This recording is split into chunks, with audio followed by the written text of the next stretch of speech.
We'll be starting the council meeting today. Roll call for the City Council meeting of Wednesday, November 20th, 2024. Council members Flores, Brzezinski, Nelson, Schaaf, Titus, Troop, and Witherspoon. Tonight, I would like to keep our city controller, Teresa, and her family in our thoughts as she just lost her father. I would like to give everyone a moment of silence. And then we will follow with the Pledge of Allegiance. If I may interrupt, it's also a former council person here, Jim Wynarski's father-in-law, same Frank Burney. Great guy, 93 years old, and I think he could probably still beat me up if he was still here. Quite a man. Thank you. All right, thank you. Now we will follow with the Pledge of Allegiance.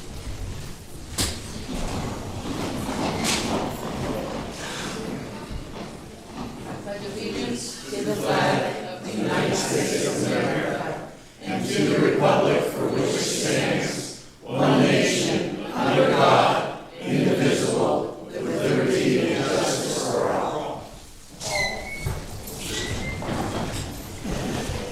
I have a motion to accept the minutes from the Wednesday, November 6th City Council meeting and bills for payment on November 22nd, the 27th, or the 29th, 2024. Members Brzezinski, Nelson, Schaaf, Titus, Troop, Witherspoon, Flores. Just speak up, Larry. I don't have a volume.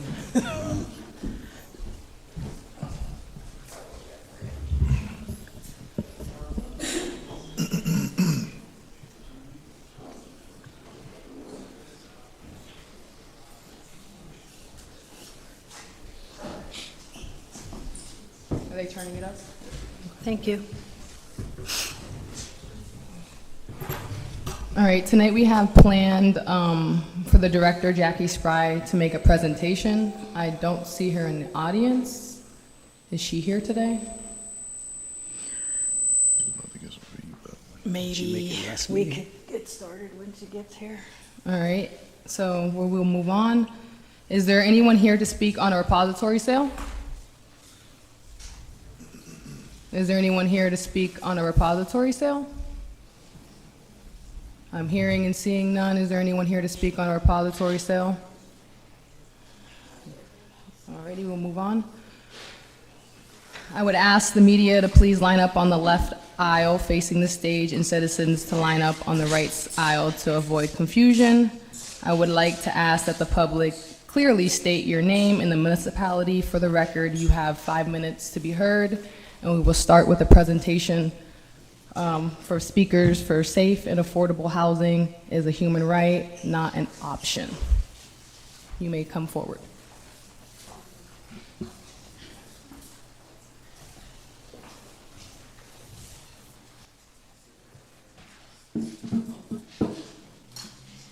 Good evening, members of the City Council and everyone present. My name is Terry. My name's Matthew. We are senior social work students from Mercyhurst University, and this semester we have focused on a pressing social justice issue, housing disparities in Erie. Our city includes one of the poorest zip codes in the nation, where many families face a daily struggle to secure safe and affordable housing. Housing is not just a basic need, it is a cornerstone of dignity, health, and stability. Yet, far too many Erie residents, this cornerstone is crumbling. Imagine a family dreaming of a secure, warm home and stable place to grow and thrive. Now, imagine that dream overshadowed by unsafe structures, leaky roofs, and lack of heat in the winter. Sadly, this is the harsh reality for too many families who continue paying rent for homes that are unfit to live in. Let us consider the statistics. 1,432 Erie County citizens are unhoused, with a majority within the city of Erie. 21,700 individuals in Erie live in extreme poverty. Erie has only 1,100 affordable housing units, according to the U.S. Department of Housing and Urban Development. 24.3% of our population lives below the poverty line, nearly double the national average of 12.5%. People of color, who make up 20% of Erie's rental occupants, face higher rents, fewer affordable housing options, and greater housing discrimination than their white counterparts. These numbers reveal a housing crisis that not only affects the present, but perpetuates generational poverty. It is particularly alarming for young people of color aged 18 to 35, who face increased risks of homelessness and economic instability due to racial discrimination, poverty, and limited housing options. Erie's Tenant Bill of Rights, passed last year, was a step in the right direction, but it has not gone far enough. Families remain trapped in unsafe homes, their health and wealth being jeopardized, while landlords face few repercussions. That is why we strongly urge the council to adopt the Erie Spiritual Coalition's proposed amendments to the Tenant Bill of Rights. These amendments will hold landlords accountable for unsafe housing conditions, enforce penalties for noncompliance, and ensure all housing meets minimum safety standards. One of the most impactful amendments is the introduction of the mandatory rent abatement. This would prevent landlords from collecting rent on uninhabitable properties until repairs are made. Families should not have to pay for unsafe living conditions that endanger their health and stability. We also propose practical solutions to address the housing crisis. 1, increase structure for code enforcement. This will equip inspectors with the necessary tools to properly address violations and hold landlords accountable. Proactive housing inspections. This will identify and address unsafe conditions before tenants suffer. Strengthen tenant protections. This will prevent retaliation against tenants who report unsafe conditions. Require written justifications for lease non-renewals. This protects tenants from arbitrary evictions and ensures transparency. Making renters' rights more accessible. This ordinance is accessible and informs renters and landlords of their rights. As a council, you have the power to transform Erie into a city where housing is a right, not a privilege. Addressing this crisis sends a clear message. The well-being of Erie residents matters. Together, we can ensure families are no longer trapped in unsafe homes, forced to pay rent for conditions that harm their health and future. Thank you for your time and commitment. Together, we can build an Erie where everyone has a safe and dignified place to call their home. Thank you. Thank you.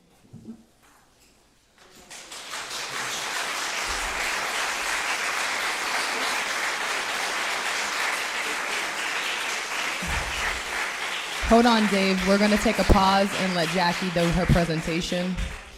There's going to be a pause in citizens to be heard so Jackie can do her presentation. And then citizens will start right after she's done. Thank you. Thank you. Hi.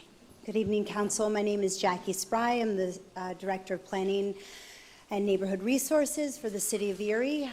Tonight, I have Jenny Easton here with me from Pashik MTR, who is one of 3 of our consultants working on the 12th Street Reimagined Plan.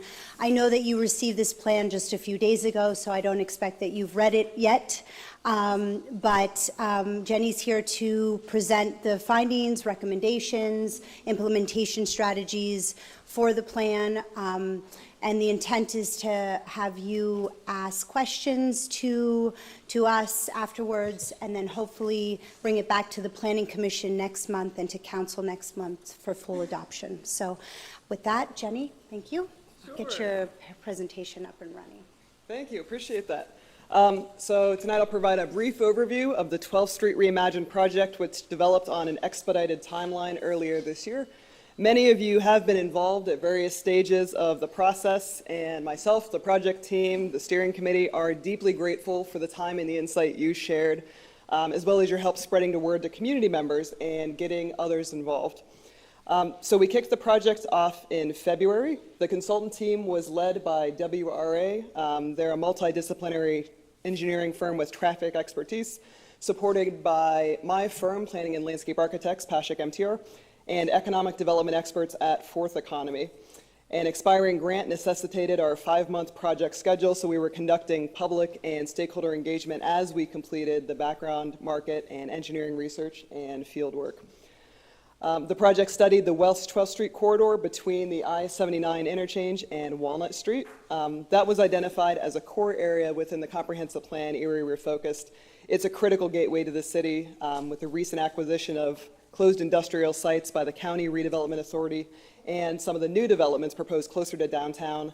A major purpose of the study was to examine opportunities for redevelopment and ways to make the corridor more inviting, more functional for new uses, and to ensure that the operation of the roadway would meet the current and future needs of all users. We had a project steering committee that met in February to help chart a course for the project and set expectations. That group met 3 more times as the recommendations started to take shape. So when we get the slides up, we can show you some of the engagement milestones. We had great turnout and good conversations about the type of investment and development people would like to see in the corridor, rooted in the market realities of what the area will realistically support post-COVID. There is a project landing page on the city's website where we posted surveys and documents as they developed, along with updates. We conducted interviews with corridor business owners, developers, real estate professionals, representatives from advocacy groups, agencies like EMTA. We met with a group of Cathedral Prep students immediately after they had a volunteer trash pickup activity along 12th Street to tell us about their experience and their daily crossing of the road. In May, our public event was an evening meeting to bring the community up to speed on how the project was developing, solicit feedback on recommendations, mark up big maps. And finally, the Chamber hosted a meeting for corridor business owners, many of whom had been engaged with us throughout the process, to give them a chance to respond to how the recommendations were coming together before the draft plan was released. So the draft plan was ready and online for review and comment over the summer. We received lots of thoughtful comments from city staff, from planning commission members, from committee members, neighborhood groups, advocacy groups, business owners with property along the corridor, and residents. Comments from all those folks are reconciled in the latest edition that you received a few days ago. So in terms of what's in the plan, for transportation, our project engineers from the beginning recognized the role that 12th Street plays in the city and the regional transportation network. This carries more daily vehicle traffic volume than either 26th or 38th Streets. It is the major east-west route through the city. It carries a lot of trucks to interstate connections, as well as serving as a major arterial link to many city neighborhoods. So accordingly, the vision for 12th Street is as part of a complete corridor, meaning that there's a need for 12th Street to carry heavy traffic volumes with some efficiency, and that 10th Street is its primary active transportation counterpart to safely walk, bike, and use transit east-west. That said, we learned during this process that a lot of people cross 12th Street, and those crossings are dangerous and uncomfortable. Improving intersections for pedestrians is a critical priority. So in terms of recommendations, making those critical safety improvements for pedestrians at intersections, especially the highest priorities this project identified at Green Garden, Liberty, and Sherry, is a top-line recommendation. We are maintaining the lanes and lane widths of this road in recognition of the volume and the freight mix of traffic here. That was something that was really important to the corridor's business owners. That said, we're balancing that with a strong and well-demonstrated need for traffic calming interventions, where we can find ways to use design to change driver behavior, increase a sense of enclosure, a sense of space, establish this as a place where people walk and drivers need to be careful. So we have long-term, mid-term, and short-term recommendations. The short-term are the things that the city can achieve fairly easily and less expensively on its own. In the long term, where there are painted shoulders, you could work with PennDOT to see curb extensions, so widen the sidewalks in those areas to reclaim space where it's kind of no man's land as it stands now. The intersection improvements can be done kind of in coordination with PennDOT over the years, but there are some shorter term things that could be done, especially signal retiming almost immediately. So just a quick look, existing conditions, and then on the next slide, the same location, incorporating some of the improvements we've suggested. So finding ways to delineate this as more of a human scale public realm, so we're preserving the vehicle traffic capacity, but improving conditions for pedestrians in particular. This is the active transportation map. It builds upon Active Erie, the city's active transportation plan. So what we add here is a bike route connection along Green Garden to the Bayfront and to West 10th Street where there is a gap. And we talked to EMTA about establishing a bikeway trailhead at unused space at the Park and Ride. So maybe that's a location where people could drop a car off, take a bike into the city, would have some amenities, maybe a restroom, a bike pumping station, that kind of a thing. On the land use side, we discovered early on in the process that it would be important to reinforce and strengthen the area's industrial heritage. 12th Street, as the comprehensive plan says, is a place where things are made.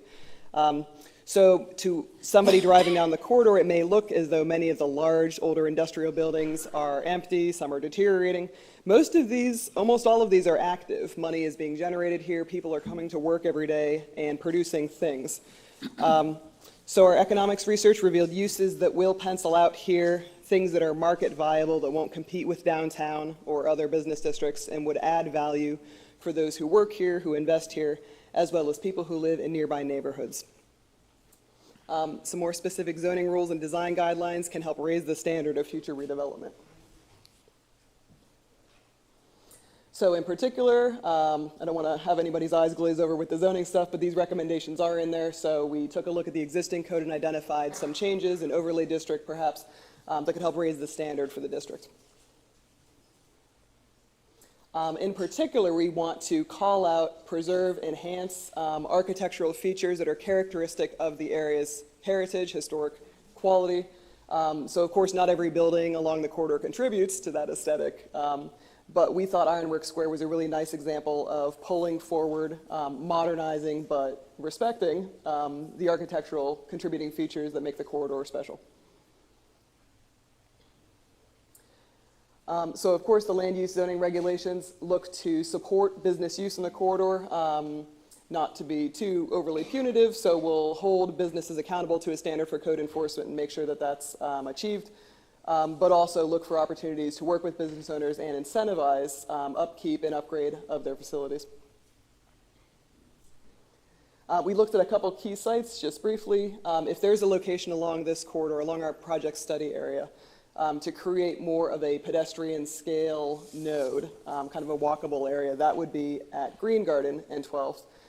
Where we see an opportunity, given the proximate location to Frontier Park, to the Bayfront, and to this bike connection that is a priority. That would be a space, I think on the next slide we have a picture of what it might look like, to locate some complementary uses that people in the neighborhood would like to see. So there's outdoor dining and some kind of complementary stuff that might support those riding a bike around the area. Riley Stoker site, which is slightly outside of our project area, was also subject to discussion as a high opportunity site. So that is between the 12th Street industrial uses and Little Italy, which is primary residential, meaning that this would have to be transitional in nature and kind of respect the character of both uses, have some performance standards in place to control the impact. But there was a lot of interest, especially in our West Bayfront, in addressing the food desert issue. So if this is a site where we could have food production uses, maybe a market hall where vendors could sell produce and other things year-round, that would be welcomed by the neighborhood. Our final category for recommendations was amenities and beautification. How do we green up the corridor, improve its environmental performance, and also kind of its visual performance, incorporate public art. So we looked at ways to do this, recognizing that private property owners control much of what happens in the area. Where are the opportunities for the city to work with property owners to introduce things that people would like to see happen in the corridor? One thing that was a popular idea in public engagement was an industrial heritage display or park. If we could link up with private funders who would support developing something like that, that would be a nice amenity for the corridor, help preserve and enhance its history. Wayfinding signage is relatively inexpensive, but could help. In particular, gateway signage, the sign when you leave 79 and enter 12th Street is easy to miss, so that would be something relatively simple that could be done quickly to enhance the corridor's identity. The Moonshot, the business owners expressed a lot of interest in undergrounding utility lines for reasons of resilience as well as the aesthetics of the area. Lighting is important. A lot of the crashes that have happened have been at night, so visibility is a factor for people crossing the street, so there are opportunities to improve the lighting of the corridor that would make a big impact. And public art, so whether the city is the leader of that effort or coordinates with other groups or agencies or even private entities, we identified in this study a few different approaches to that that we think could get some traction. So we can maybe scroll past those, but yeah, pavement art is one where we can engage a neighborhood group, and even if it's just along the shoulders. Architectural screening, if you get a business owner interested in doing something like this, there are certainly precedents for it, for kind of adding a frontage to blank facades as they are now. Something that was important to Planning Commission when we spoke with them throughout this process was their standpoint that this should represent phase one of a larger effort to take a more holistic look at 12th Street along its entire length through the city. So we've identified conditions and some data that are useful not only for application within the project area, but in other segments of 12th Street. And they would like to see this become a broader overall effort to see some of the conditions replicated and the context studied more broadly than our limited project area. The report contains cost estimates and funding strategies. We hope it is useful for the city. I think that's about it. So would entertain any questions. Does anyone on council have any questions for the 12th Street Reimagine presenter? Kathy? I met with you a few times and gone to a few things, and I'm thankful for everything that you have been working on. Thank you. Thank you. Yeah, I don't personally have any questions. I went to the Strong Vincent Middle School presentation when you guys did it a few months back, and I seen how much community input was going on there. And I know you guys had 2 more additional pushes to get additional community input, so I know the community has definitely been heard. I look forward to see things move forward so that pedestrians are safer on the streets, especially at nighttime. We have had an increase of unimaginable numbers of death and tragedy due to the roads, so we need to get ahead of that. Does anyone else have anything to comment? Thank you. Yes, thank you. Thank you. Alrighty, we will, Jackie, do you have something to say? No? Okay. We will go back to citizens to be heard. So you have 5 minutes for the record. Please state your name, clear, and the municipality in which you live. Dave Forrest, Erie. I actually wasn't going to say anything about the Tenant Bill of Rights, but, you know, listening to this, I just kind of grow so frustrated. Can you speak a little louder? I wasn't going to say anything about the Tenant Bill of Rights, but listening to the presentation just made me kind of frustrated and infuriated, because we've all known about the problem of substandard housing in this city for years, decades, and there just hasn't been a commitment by the city government over the years to really take it on and get serious about it. You know, this goes back to the 2016 comprehensive plan. That comprehensive plan, which the city adopted, which is the blueprint master plan for the city, the number one issue in there is housing and substandard housing and code enforcement. And only this year has the city bothered to even hire additional code enforcement officers. But it's not about code enforcement officers, it's about a strategy. It's about making a commitment. And I just don't think there's been a commitment, and it really frustrates me. And here we are again, bringing this to the fore. I'm not, but the Erie Spiritual Coalition is bringing it to the fore. Will anything change? That's what I have to ask myself. Will anything change? Or will we be here 5 years from now and another group will come before this government and it won't be occupied, the seats won't be occupied by the same people, but will they be asking the next government to do something? And will that government ignore them? Got to make a commitment, got to get serious. You've got the tools, so use the tools you've got. But that wasn't why I was here. I think I maybe have I have much more serious issues, and that's leaf collection. And that is, a month ago I came here and I noted that in my neighborhood and Frontier, and now I understand Glenwood as well, everyone rakes their leaves to the curb. There's a special service, enhanced service for those relatively wealthy white neighborhoods. And the rest of the city doesn't enjoy that. The rest of the city has to bag them. And I asked at that time, what is the legal authority that allows those residents to rake their leaves into the curb and for the city crews to pick them up? And it's been like crickets ever since. Haven't heard anything. So I'm here to get my answer. Where is the legal authority to allow that to happen? Well, Dave, you know that we don't go back and forth. This is your time to speak, and we listen. And I have asked myself as well for a response, and I have not gotten an answer on why specific neighborhoods do get to rake them into the leaves. I know that they have been told not to, but yet it still happens, and the leaves are picked up. So I do understand your frustration. Well, there are a couple of issues here. One is equity. If all the May other I say something, though?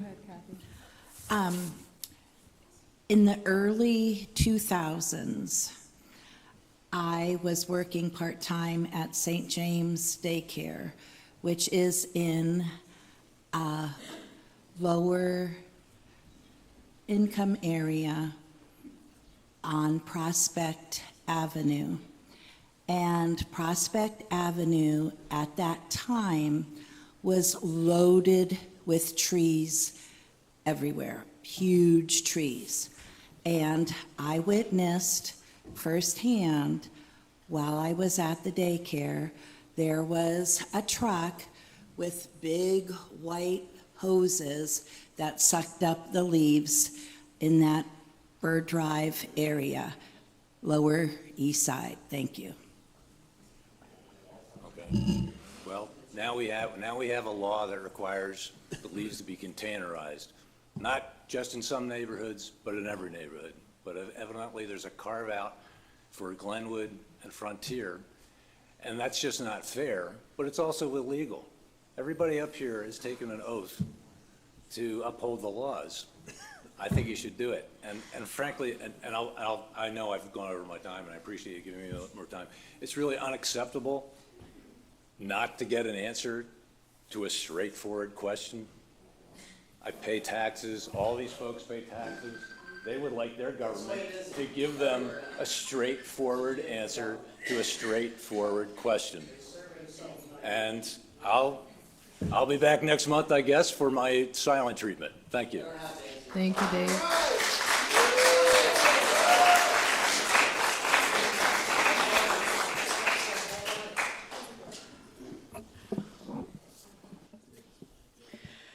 The Very Reverend Melinda Hall of 16505, representing the Erie Spiritual Coalition. Nice to see all of you again. Less nice to not see the Tenant Bill of Rights on the agenda. I presented you with 301 signatures the last time. I've got 29 more for you, bringing the total to 330. I also, if you're here for this, could you stand up for me? Okay, great. All right, thank you. You can sit down now.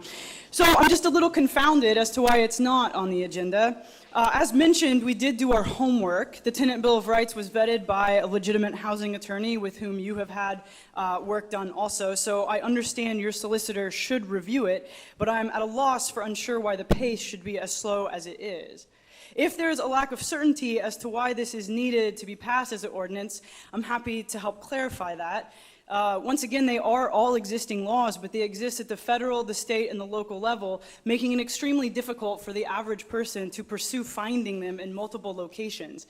Having them all in one spot ensures that people know what their rights and responsibilities are. It's clear, it's easy. It also lays a foundation for the city on agreeing to what we really are doing to ensure the rights and responsibilities of people. And I think that goes to the conversation, the ongoing conversation, particularly around code enforcement. If a member of council has the authority to place this on the agenda and has not, I am really at a loss as to why that power is not being exercised. This is a win for tenants and for landlords. It's a win for tenants because they need the protection. It's a win for landlords because we have landlords who are doing their best, who are doing a really nice job, and they're getting a bad rap. I talked to Joel Miller after the last meeting. We spoke. He's not wild about number 10, which is the only one that isn't already law in some other spot. It's a win for the local economy. Again, I don't know how you plan to get workers to move here if the houses they have to rent look like they do right now. I don't know how you expect kids to learn if they're trying to do their homework with cockroaches on their table. And I don't know how you expect families to thrive if they might be evicted at any possible moment. It's a win for being a welcoming city, which I understand is a priority.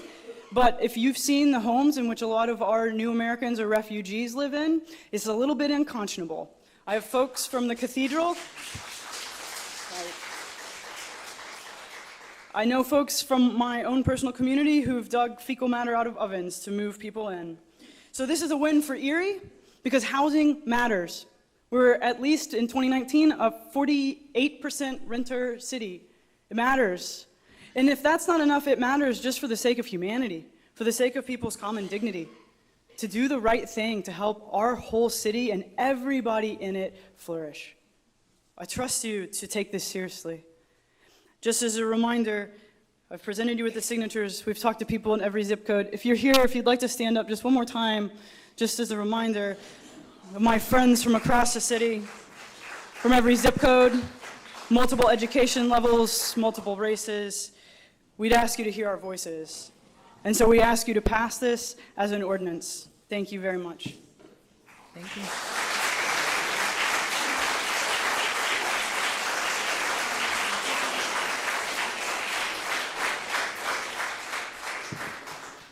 My name's Freda Tepfer, and I live in Erie, and actually I wasn't going to talk about housing, but the first year I lived here, and I was forced to move out of the house that I had rented from a distance, not the house, the apartment, because I complained about windows that didn't open, lack of screens, and the landlord just said, she claimed she was able to evict me with, in the middle of the month.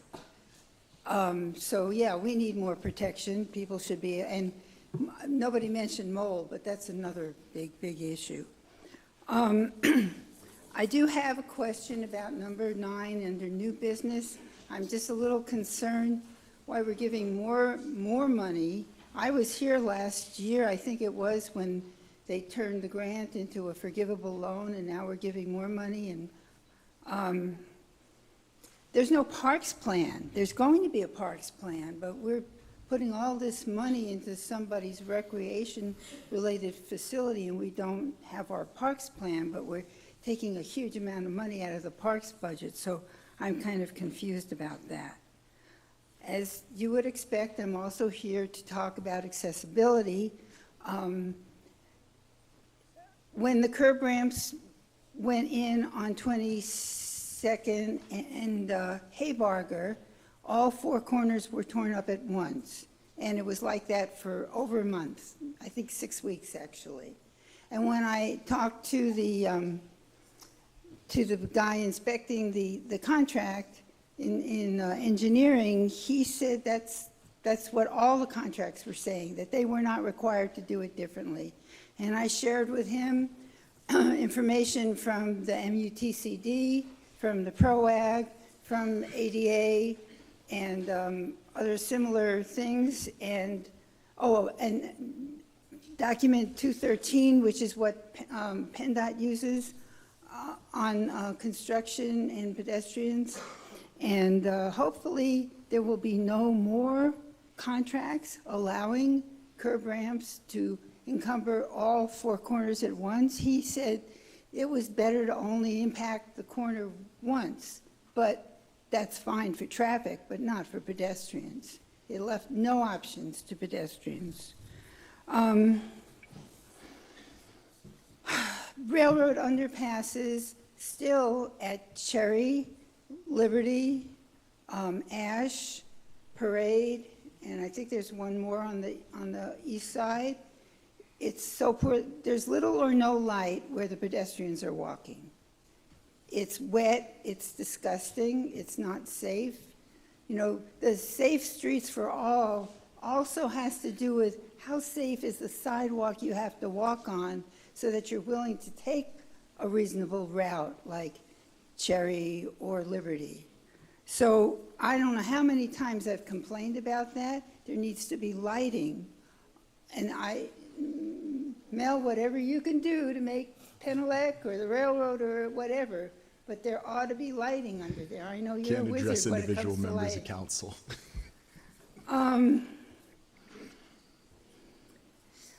It's going to be snow season soon, and I'm concerned that actually on 12th Street between Sassafras and Pittsburgh, there's nobody plows the snow because there's nowhere to put it. So if the 12th Street Reimagined makes room for the snow, that's great. What I don't understand about the 12th Street Reimagined at the northeast corner of 12th and Green Garden is there's a hill there. I didn't see the hill in the picture. Did they not acknowledge that there's a hill? If they are going to do something at the northeast corner of 12th and Green Garden, they should complete the sidewalk all the way from 12th Street to the Bayfront Connector. So one of the big issues with snow is constantly there's clearing of driveways and parking lots by businesses, and they leave huge berms blocking the sidewalk. And I have turned in these over and over again in the same Teresa's Deli, the building on Ellsworth and 26. Almost all of 38th Street, you can't, any of the commercial properties. I don't worry about what residents do. But if you are a business or a church or a parochial school and you can afford to pay somebody to plow your parking lot, you can darn well make sure that it's clear of snow. Didn't get to everything, but thank you for your time. Thank you.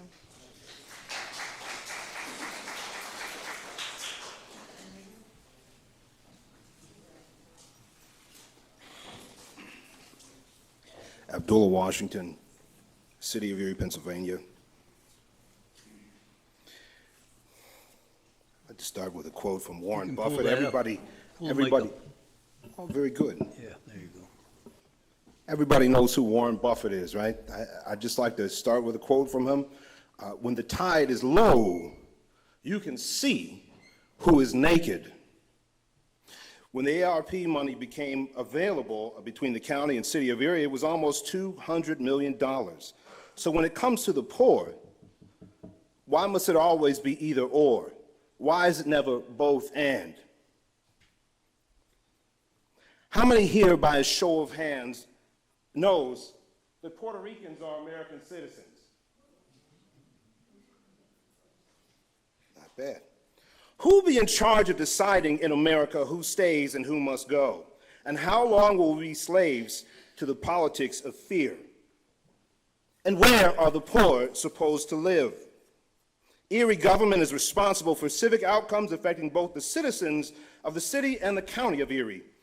Outcomes affecting the rich and poor, young and old, male and female, the straight and the queer, both white and persons of color, both native and new American, the unemployed, the worker, the degreed and undereducated, the confined and the free, the citizen and non-citizen. Without due consideration, how can there be hope that our intentions of growing Erie become anything more than a house of cards? Now, some people, they're just gamblers. They love playing fast and loose with other people's lives. They enjoy seeing the inside of a courthouse. The house always wins. and a large relocating business doesn't like to gamble. They're concerned about the culture of the workplace and the communities in which they do business. We also find that people don't like to stay where they feel unwanted. And where are the poor supposed to live? Thank you. Thank you.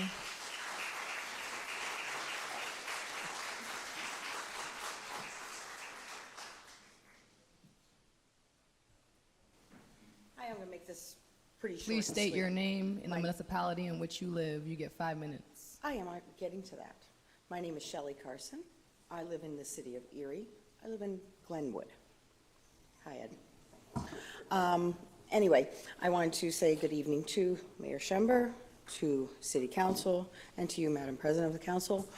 I am here for a purpose, and that is to respectfully yet forcefully request your You do resignation. not get the right to acknowledge. Oh, I absolutely do. I am a direct- taxpayer. I am a taxpayer. I pay a lot of taxes in this city. You do not get to address council So, directly. you are an elected official. I do have the right to request your resignation. You were 100% out of line on Facebook. Granted, you want to call it your personal page. When you have that seal, you are held at a higher standard. And you do not hold that standard. You sit there while everybody else is talking. I watch you tip your head and look up, down your glasses, down your nose at people. You aren't any better than me. You aren't any better than anybody sitting out here. Not one stinking person out here. How dare you? What do you know about white hoods and KKK? What do you know? Can we call for a point of order? Excuse me? Order. You're not allowed to cuss in chambers, so you will be removed in the audience as well. Not during chamber. We're here to conduct business, and you guys are a distraction. We are conducting business. We're here to asking conduct for your business, and you are acting like resignation. children. Your Not respecting the resignation. rules. Chuck. We are asking for your resignation. You were out of line. You do not hold the standard that you should be holding. You are to represent everybody, every demographic, and every level of income. That is your job as the elected official.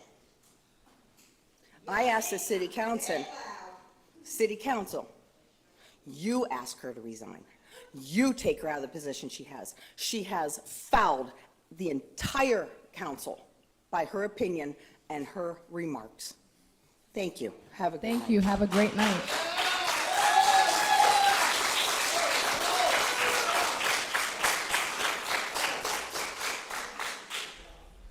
Good evening, guys.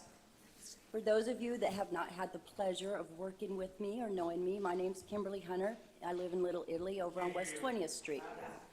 Can you guys hear me now? Usually I don't need a microphone. I've come here this evening because you have failed us broadly and continuously.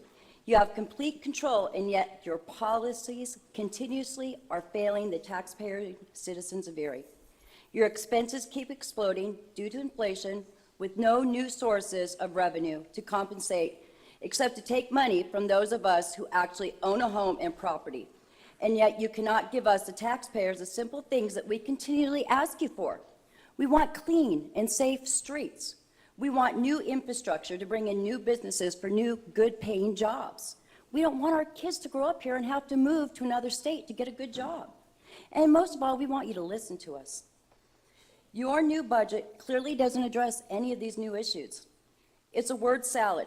This is clearly a tax increase for the 47.92% of us who actually own our homes and property. I do applaud Councilman Ed Brzezinski and Mel Weatherspoon, who did vote against the increase in garbage fees, which tells me they do have concern for the average homeowner and how these extra fees affect their already struggling households. In this city, 1 in 163 people are the victims of a violent crime, and 1 in 44 people are the victims of property crime. We had 116 deaths last year, 90% of them due to fentanyl. It takes hard police work, and yes, sometimes overtime, to investigate these matters. Yet you always seem to want to pull the tools from their toolbox to solve these issues.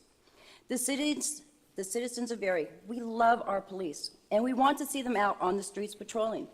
If not for any other reason, it's to discourage people from committing these crimes. We applaud them and suggest you find other avenues to find ways to cover your budget. Our poverty rate right now is 25.1% above the national average, which is only 15.1%. We have lost many of our large employers in the last few decades due to failed policies, with no way to help sustain our ever-dwindling job market. Our infrastructure is a joke, with no attraction to bring in large manufacturing companies. We are decades behind the times. Our roads and bridges are falling apart. Our city is living in the past. Ignoring the issues facing the citizens of Erie and focusing on meaningless gestures revolving around a war thousands of miles away and using your expensive cell phone plan that we pay for, spewing hatred, inflaming tensions, and attempting to divide us with rhetoric from a decade ago that has all been continuously rejected by all members of our community. Rather than unite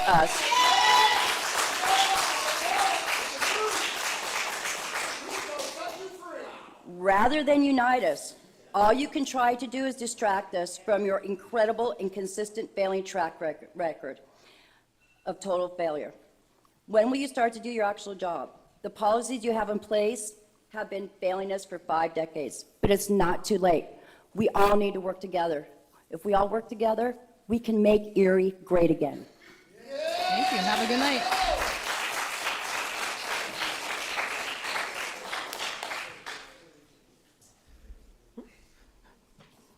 Good evening, City Council. My name is Lee Clicklin, and I am a 3-year resident in this city. I can't count the number of times people have asked me, why have I moved to Erie? And honestly, I can't say why. Still trying to figure that out. The Tenant Bill of Rights being proposed, aside from one new addition, is a list of federal, state, and local laws that are already on the books. However, that information simply does not exist on the City of Erie's website. Rest assured, the local golf course is easy to find there, though, however. With over 40% of the City of Erie being completely compromised of renters, it should be a priority to make this information easy to find and readily available. Having these resources available to landlords and tenants alike is necessary. How can both sides uphold their ends of an agreement in good faith and integrity if they do not know their obligations? It is not a matter of just having these laws and information available to the public, it is also a matter of properly enforcing them. Ensuring that tenants are given the respect deserved as individuals to have safe and affordable homes. That includes being able to call on the city's code enforcement to rectify situations that are untenable. It is my hope that the council passes this Bill of Rights and enforces it. We cannot have vibrant, welcoming neighborhoods, Erie proudly states on the official website, if tenants and landlords cannot safely or promptly report unsafe conditions. Thank you.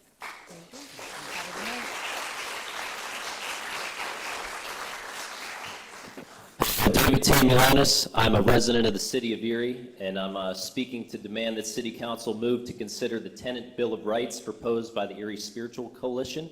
I'm a city resident. I rent my housing at 10th and Chestnut in the West Bayfront.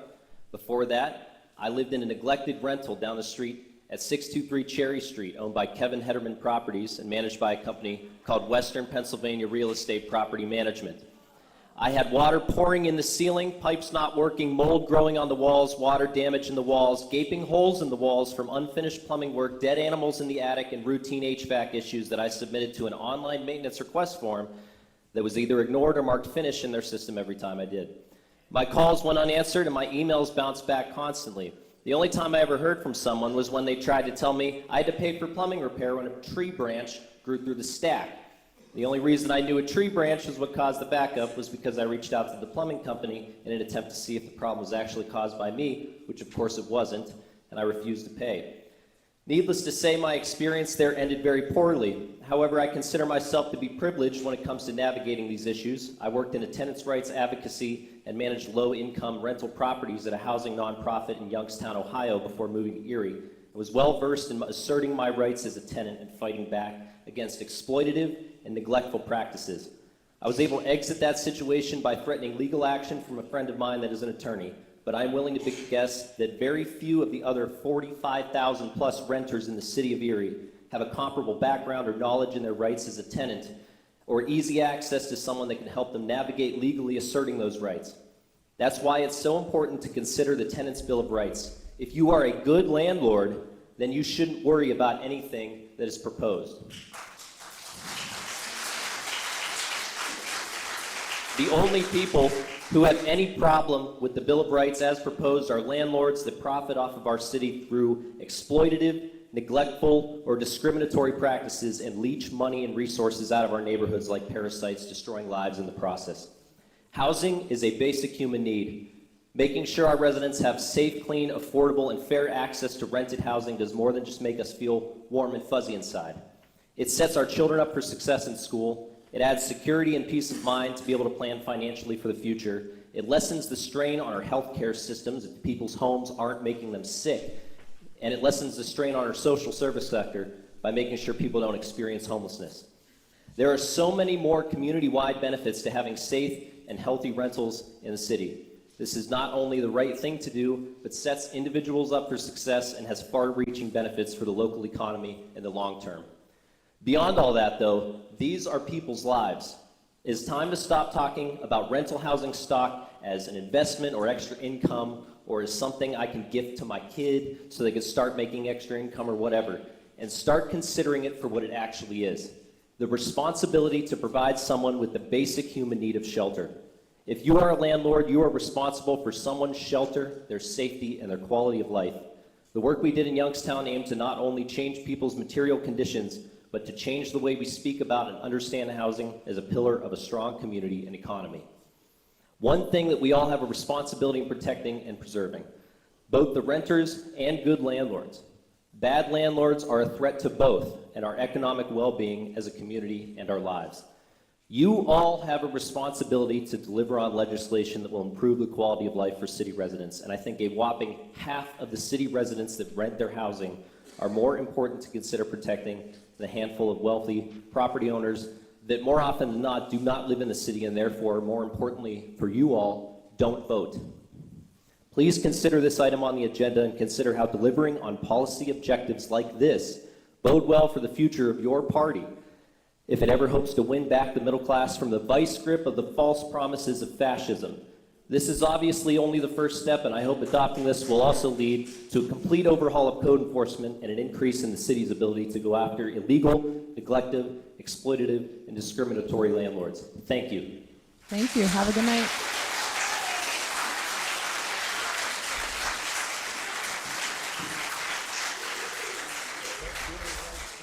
Hello, City Council. My name is Marissa Litzenberg. I live in the lower west side of the city of Erie. Dave is a tough act to follow, but I will certainly do my best. I'm here today to voice my adamant support for the Tenants' Bill of Rights to be added to Council's agenda as soon as possible. The work of the Erie Spiritual Coalition has been remarkably comprehensive.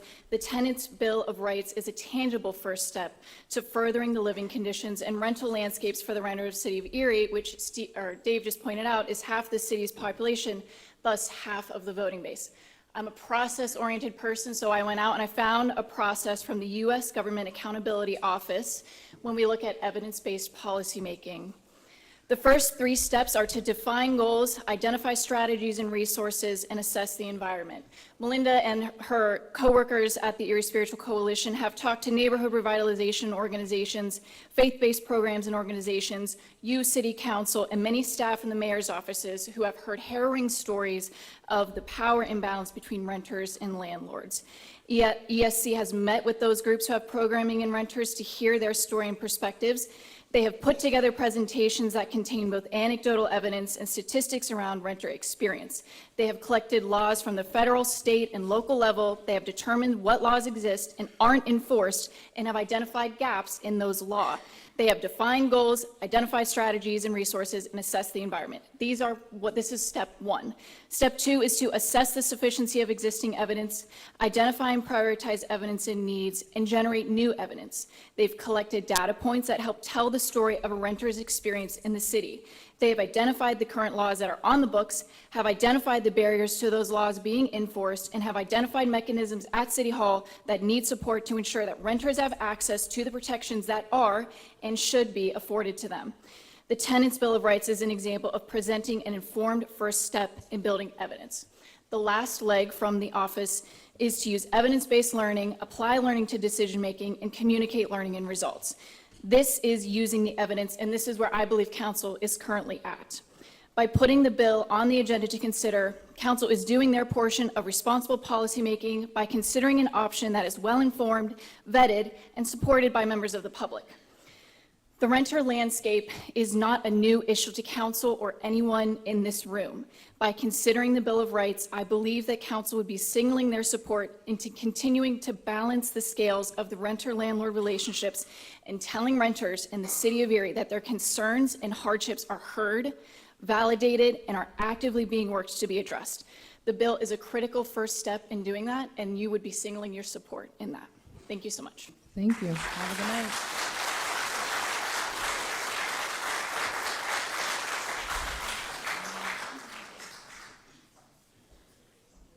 My name is Don Jacobs. I'm in 16502. What's that? The hell you thought? I don't need a hat to identify. My name is Don Jacobs. It's a Jewish last name. My family was in the Holocaust. And you want to call me a Nazi or KKK member? What is wrong with you? I know what hate is like. My family experienced it. Don't you dare hide behind some bullshit comment that it was you made a statement on your private page. You called me a Nazi sympathizer. My family was victim to the Nazis. It's not your place. You're rude. You're ignorant. And you defended her. You defended her to me. You, sir, you use the pronouns they, them. We the people. We call for your resignation tonight. Thank you. Have a good night. Or will be removed. We will have security remove you if Watch you it. continue to disrupt No, business. escalate. The next citizen is going to speak. She's only escalating it. Good evening. I'm Ann McCarthy. My address is in Harbor Creek. I coordinate Benedictines for Peace, and I'm also president of the Trinity Square Foundation, which works in housing and green spaces on East 22nd Street. I'm here to support housing as a human right and as a moral issue, and lack of adequate, affordable housing as an important moral issue facing all of us.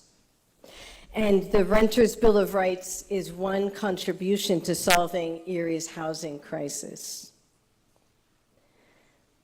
From living on East 22nd Street, I know a lot about how difficult it is, how much money it costs, and how important it is, especially for the children, to have adequate houses.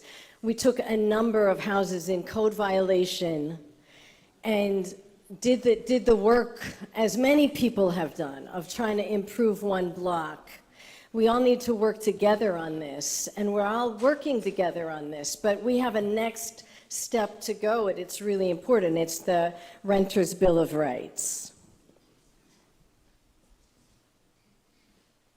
In my heart, I want to say something else that I didn't plan to, but following my mentor, Mary Lou Kanacki, who started Benedictines for Peace and started the Trinity Square Foundation and the Art House and the Soup Kitchen, and was very passionate about justice issues.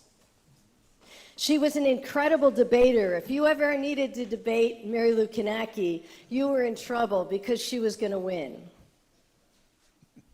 She spoke strongly and passionately for her ideas, and she worked for them as well. And at the same time, she called us over and over again. She modeled it and called us not to demean another person. She called us to try to reach beyond, to listen for ideas, to listen for heart suffering, and not to demean or diminish or do violence to another person. And I just want to close with, she wrote some mantras, and there's a mantra that she wrote and she titled it On Work. And the children at the Art House use this every day as they begin their day. And I want to bring it to this space now, and also to our city and our country, which sometimes feels so divided. And yet we're all human. May my mind think no harm. May my lips speak no harm. May my hands do no harm. And may the children of tomorrow bless the work I offer. May all we do be for the children. Thank you. Thank you. Have a good night.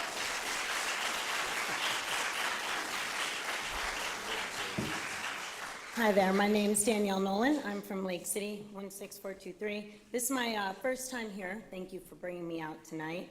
I just want you to know my name, Danielle Nolan, okay? My face, remember this, please. You called me a racist, unless I'm the 10% that's not, according, or, well, 90% or more is what your quote was. But regardless if it's your private page or not, I saw it, my children saw it, okay? My community saw it. I think we all saw it. You must have gotten your phone blown up the next day. You had to field all this bullshit coming in, which is fine. Good job for you for being a friend, but standing up for something that's wrong, you're not doing your job. That is awful of you. My son has hat day. Catholic schools, they had a whole red ribbon weekday. He wears his red MAGA hat. Are you calling my 11-year-old a racist because he has pride in his country, because he stands up and believes in a president, a leader, a man with balls? Okay? Seriously? So now he's a racist? Well, guess what? I teach jazzercise. I was there this morning. There's a lady in this audience that was with me. We were there with a woman who is a migrant from Jamaica, one from Dubai, my friend who's working on citizenship, who's a Muslim. They all know me. You don't know me. They know me. I'm not a racist. You're a liar. You don't deserve that seat. You don't deserve to be here. I don't know who you think you are, but remember me. You got it? Thank you. Have a good night. You got it? I'll see you at Wegmans. I'll see you somewhere, sweetheart.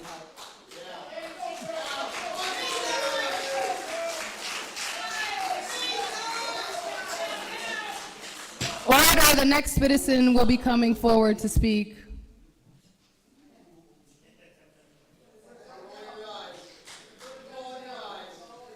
So, my name is Andrew Carson, and I'm a resident of the city of Erie and a 1986 graduate of the Real Academy High School. I am also a 21-year military veteran, retired as a field grade officer. I have a bachelor's degree in social science, a master's in forensic science, and I was working on my doctorate of business administration with a concentration in public administration prior to moving back to the city of Erie to take care of my mother who is infirm.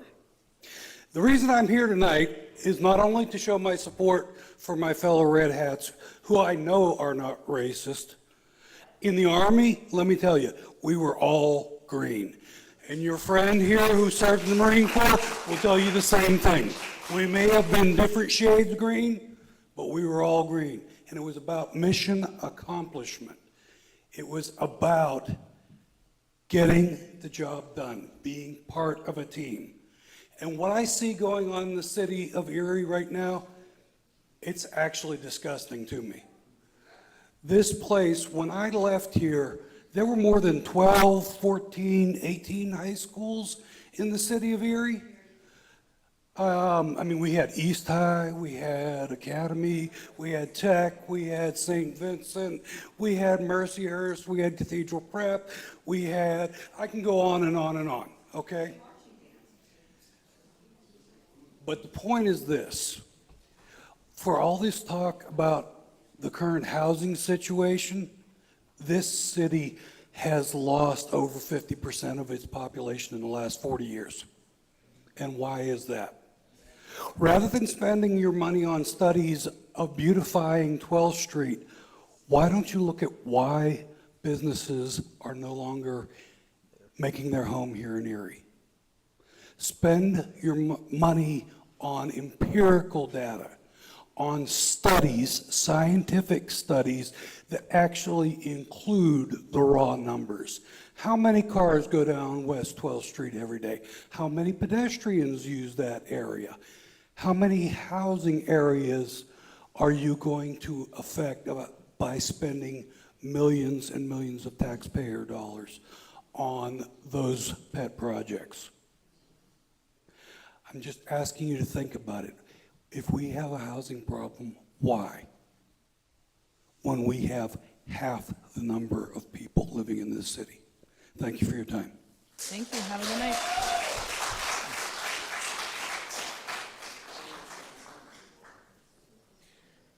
Yo, I'm Cole Shemley, they, them pronouns, and I live in the city of Erie. Are we allowed to yell now? A couple years ago, somebody called me crazy from up there, the former president. We allowed to do that now? Because I yell way louder than all these people. That made it real fun. Nah. I hope you guys support the Tenant Bill of Rights. We really need some more protections for our tenants in the city. We need strong protections. I don't think all landlords are bad. I got friends that are landlords, they're good people. But you know what? More protections for the people at the bottom are what is needed in this community to lift so they can get higher up. That is a really big deal. Also, if anybody's really mad, there's an election next year, you can run and vote if you live in the city. But if you don't live here, she don't gotta listen to you. So, thanks. Thank you. Have a good night.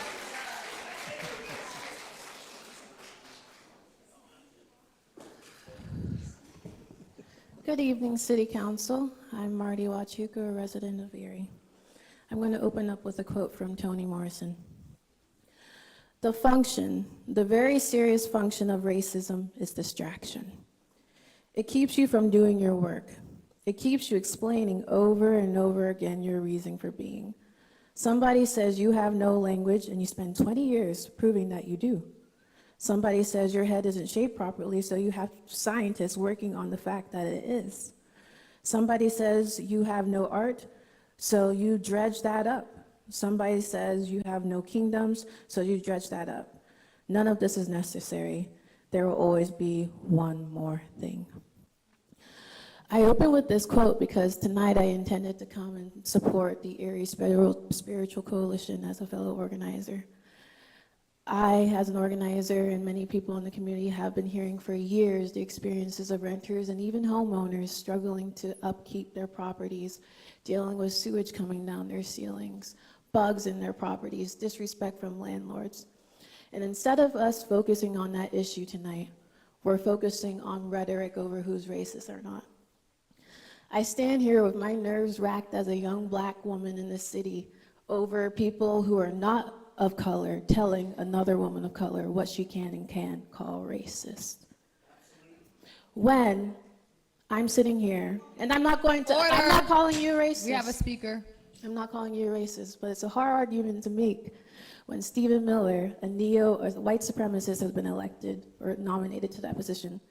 Hegda has been nominated as Secretary of Defense, a known white nationalist. And as a young black, as a young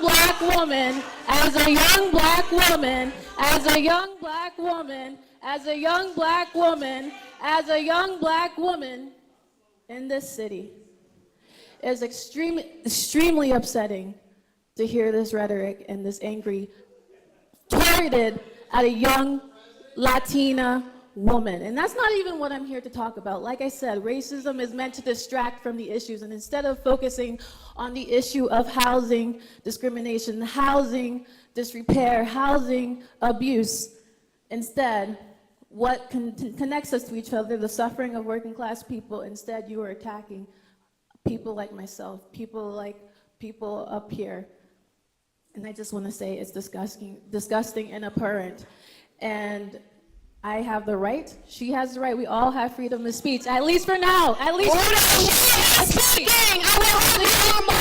in this country, and as a citizen, I have the right, freedom of speech, and I will continue to speak until my time is up. As much as it might upset you. You have the right to run for office next year. I have the right to run people for office next year. And I will do that. And I will support people who support housing issues. I will support people who support renters. I will support people who support working class issues. And I will continue to do so. And I will continue to use my voice and my body as someone who's underrepresented, marginalized, and disrespected every day in this city, to speak up for those who can't be here tonight, who can't make it to these meetings, and who would be afraid in the face of all that is behind me to speak up. So I'm going to stand here and use the rest of my time in silence. Thank you. I do. I think you don't watch the right kind of news. I'm highly educated. I'm sorry that education has missed you.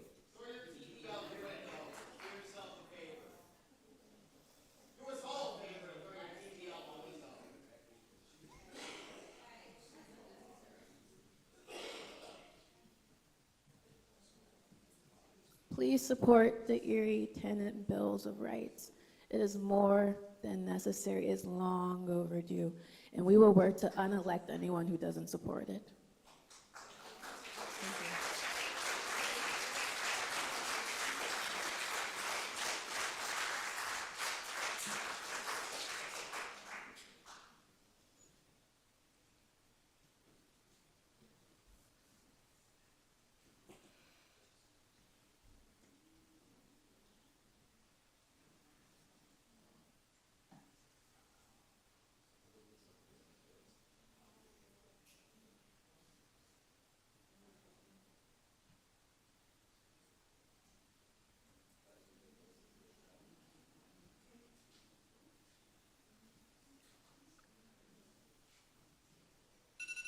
Thank you.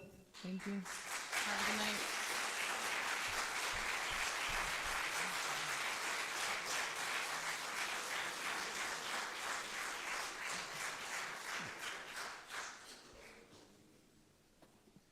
Good evening. Hi, good evening. My name is Carlos Mora, 16441. I work in the city of Erie. Thank you, Mayor Chamber, and thank you, everyone. I wasn't planning to be speaking tonight, honestly. This is my first city council meeting. I think I'm just gonna speak my mind right now. Please, I know right now we are not agreeing politically in every issue, but what I'm going to say, please don't take it the wrong way. I'm speaking broadly. Right now, first of all, I'm an immigrant, if that's relevant for some of you. I have an accent, if that's relevant for some of you. I tend to vote liberal, if that's relevant for some of you. But I'm here as a worker, just as a human being like any of you. I work 40 hours, 50, 60 hours. I pay my bills, I pay my taxes, then I have no money, and then I go and watch the news and get angry because the other guy is saying some angry stuff or some stupid stuff, pardon my language. This is the opportunity to pass this Bill of Rights. I've never seen so much effort put together in the city of Erie. I've been here for 9 years, coming together, regardless if you are black, white, blue, green, purple, I don't care. Regardless if you like the hat, you don't like the hat, regardless if you like the guy, you don't like the guy, regardless if you have an accent, you don't have an accent. I don't care. I'm here talking as a worker because I'm pretty sure most of you, and also the people behind, you pay taxes, you pay your bills, you're fucked. We have here an opportunity to come together as a community and pass this bill. I understand that there is a big elephant on the table about, what's the issue here at hand. Okay, I'm not gonna tell you, I agree with you or disagree. I'm just here telling you that we have something that we can do right now, which is pass this Bill of Rights. We can left our political bias for 1 second, get this done, and if you guys please, you can still come and kill each other with slurs. Up to you. Well, bro, you do what you do. This is America, right? I'm sorry, this is a mess, but this is what I had to do. You have the opportunity in your hands to do the right thing. You have it in your hands. Oh yeah, this is a poor Latino boy, he's very young, he doesn't understand. I study political science, I'm well versed, I have interest in the capital city, I work with Senator Casey. I'm way smarter than I look. And the reason why I'm telling you all this is because this is well vetted, as it has been said before. You only have to pass it. What's stopping you? Thank you. Thank you. Have a good night.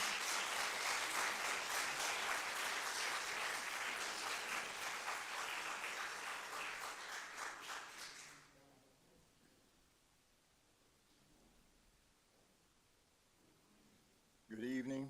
My name is Howard Bibbs. I live at 2931 Chestnut Street here in Erie, PA. I just want to say with great power comes responsibility. And I'm not saying it's about city council, but about the leader of our town. That responsibility has not been shown to the residents of Erie, especially to the Asian residents, by making it harder and harder for them to stay in their homes and be able to care for themselves into their golden years with these constant fees. Now, a fee, when you look up a comparison of a town to a town, fees don't show up, only tax. Only tax show up. So a fee could be a double-edged sword because it doesn't show up. So people really don't know how much you have to pay to live here. They don't understand it. I've been here for 70 years. I know.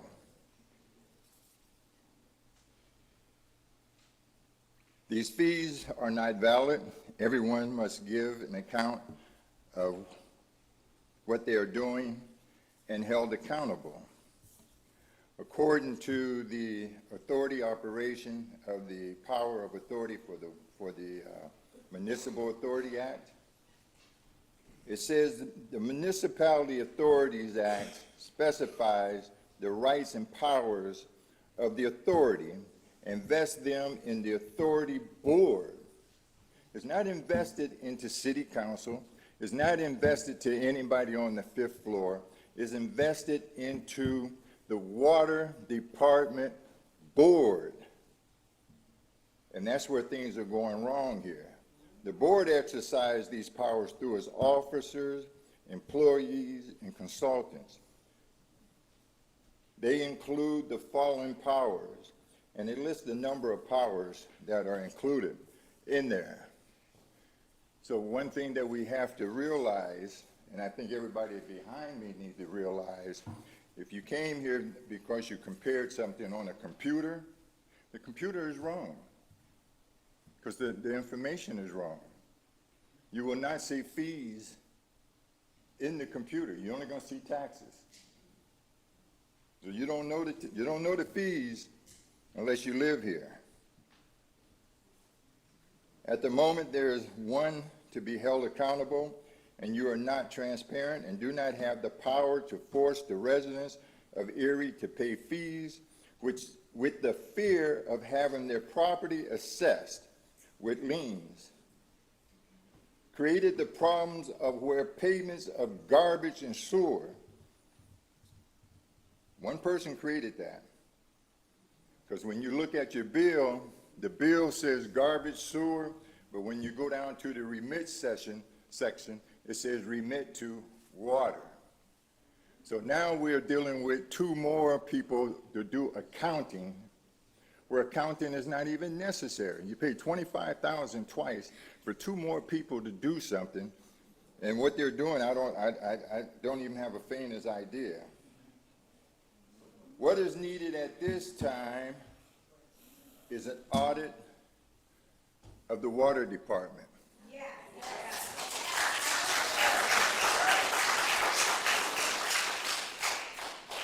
But there will not be an audit. The only way there'll be an audit is if the people of Erie, the residents of Erie, you guys do all kinds of GoFundMes. You do GoFundMes for parties, you do GoFundMes for whatever, people, homes them fell down or whatever. But you need a GoFundMe so you probably could send a person like me that don't mind talking to people and telling them the truth. And to get someone to come here to audit what's going on here. That is what's needed right now. The water department has a board, and the board should be allowed to exercise themselves as the board. And they have not been allowed because someone on the 5th floor want to take all the power. And there's too much power. There's other ways of getting money if you read the Municipal Act. If you actually read it, I've read it. And I'm telling you that you need to read it. But this person is not the authority. And the people that was hired should never been hired. Thank you. They should never been hired. Have a good night.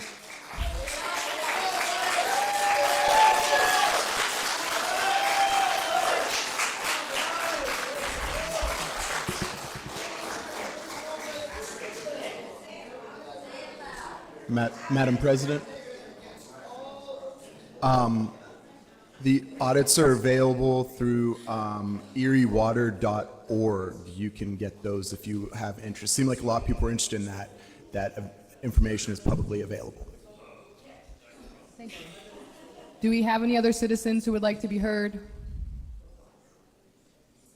Do we have any other citizens who would like to be heard? I'm hearing and seeing none. We will move on if there are no other citizens who would like to be heard. Order. We are conducting business.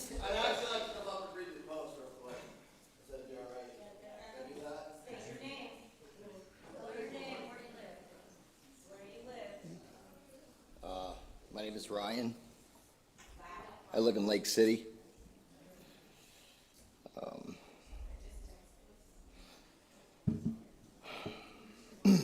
Excuse me. About 90%, if not more, of you Red Hat followers need to be honest with yourselves and acknowledge that white hood you all own or were raised to own because of your sick family history. You are a racist in capital letters. And if you're a person of color, you need to stop hating yourself and find your roots, because you are lost and your assimilation is showing, and you are embarrassing the rest of us who have educated ourselves on the real American's history with all its bloodshed and slaughter for black and brown people. Wow. That red hat is the new white hoods for the KKK. Yeah, really? KKK? KKK? Seriously? That red hat is the new white hoods for the KKK. And I want to be wrong, but when people show you who they are, you have to believe them. Yeah. No apologies still, right? You are so proud. So proud. Hang on to that. You too, Chuck. Thank you. Have a good night. Do we have any other citizens who would like to be heard? Do we have any other citizens who would like to be heard? Do we have any other citizens who would like to be heard? I'm hearing none, so we will be moving on. Ordinances for final passage.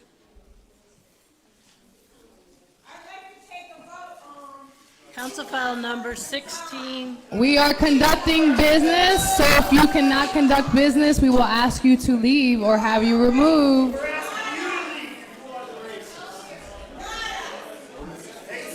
Ordinance for forced reading.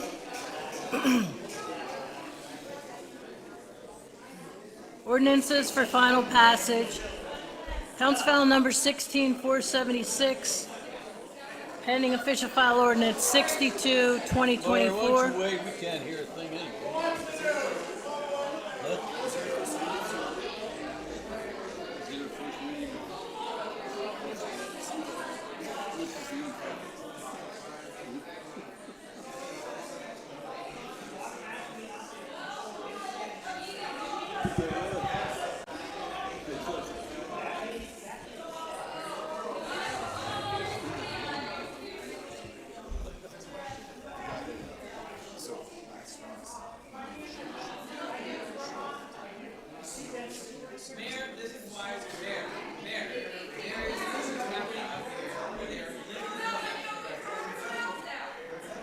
Security, can we have you guys get order together? They're going after the reverend in the right, and then I have some gentlemen over here on the left.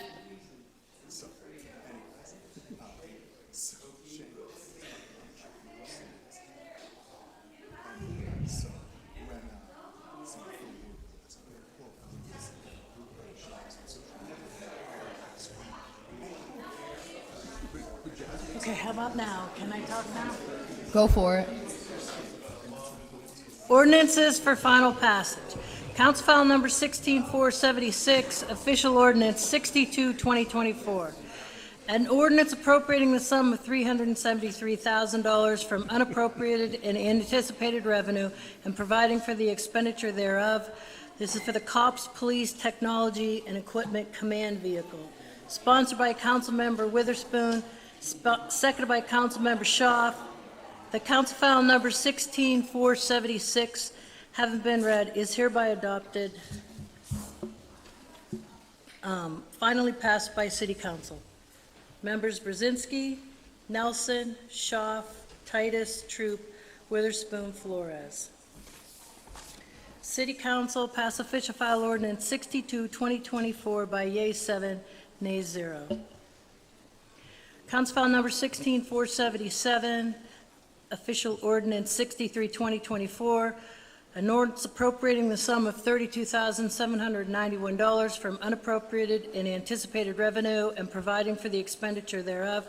This is for the Port Security Grant, sponsored by Councilmember Witherspoon, seconded by Councilmember Schaaf.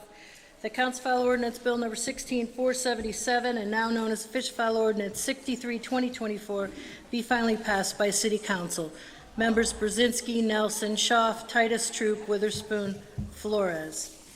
City Council pass Official File Ordinance 63, 2024 by yeas 7, nays 0.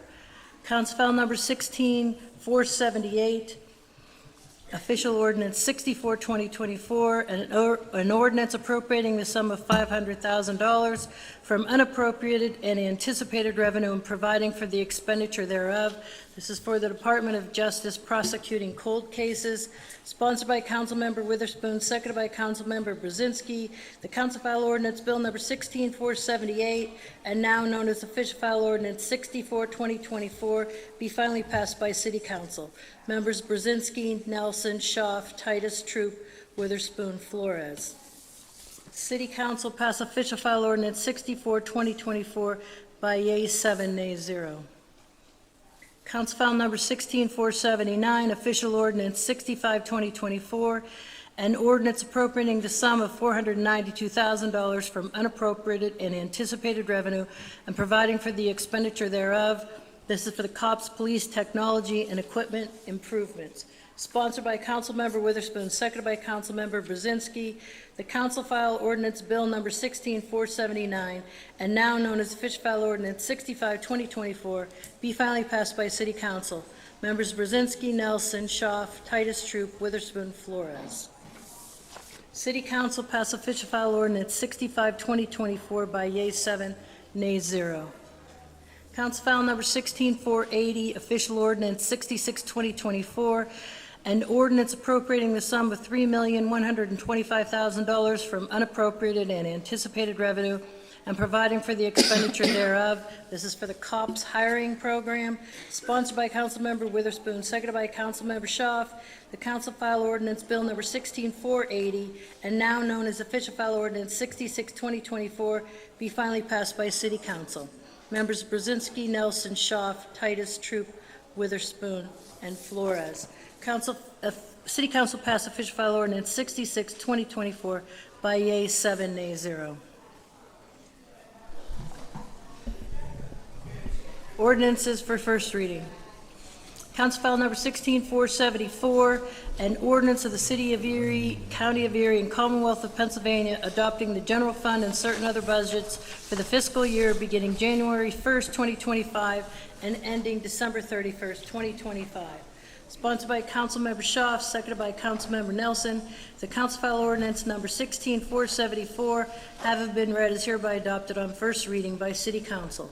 Members Brzezinski, Nelson, Schaaf, Titus, Troop, Witherspoon, Flores. City Council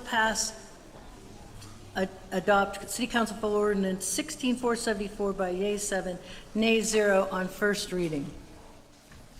Council file number 16475, an ordinance fixing the tax rate for all city purposes for the fiscal year 2025 beginning January 1st, 2025 and ending on December 31st, 2025. Sponsored by Councilmember Schaaf, seconded by Councilmember Nelson. The council file ordinance number 16475 having been read is hereby adopted on first reading by City Council. Madam President? Yes. Can we just make sure that the folks understand that this is procedural? It's a first reading. We have to have 2 readings to pass anything. So this makes sure that when we do the second reading, everything will fall into place. Doesn't mean that we totally agree with what's going on with the budget now, because we don't know the whole budget yet. Not looking for trouble, just letting everybody know. Thank you. Voting on the ordinance, council members Brzezinski, Nelson, Schaaf, Titus, Troop, Witherspoon, Flores. City Council read and adopt council file ordinance 16475 by yeas 7, nays 0 on first reading. Council file number 16481, an ordinance appropriating the sum of $200 from appropriated and anticipated revenue from donations made by the Value Home Center for Fire. Sponsored by Councilmember Witherspoon, seconded by Councilmember Brzezinski. The council file ordinance number 16481 having been read is hereby adopted on first reading by City Council. Members Brzezinski, Nelson, Schaaf, Titus, Troop, Witherspoon, Flores. City Council read and adopt council file ordinance 16481 by yeas 7, nays 0 on first reading. Council file number 16482, an ordinance amending the codified ordinances of the City of Erie, Sewers and Water, Article 933-Sewer Rentals, Section 93302A.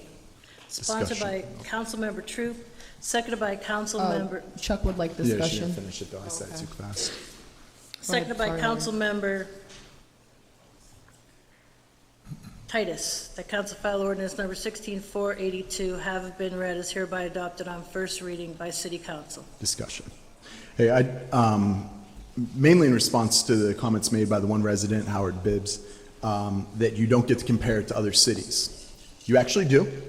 These are public things. We actually just did a study yesterday to compare it to other cities. Our sewer rates are about 1/3 of what they are in Youngstown. They were about half of what they were in Buffalo.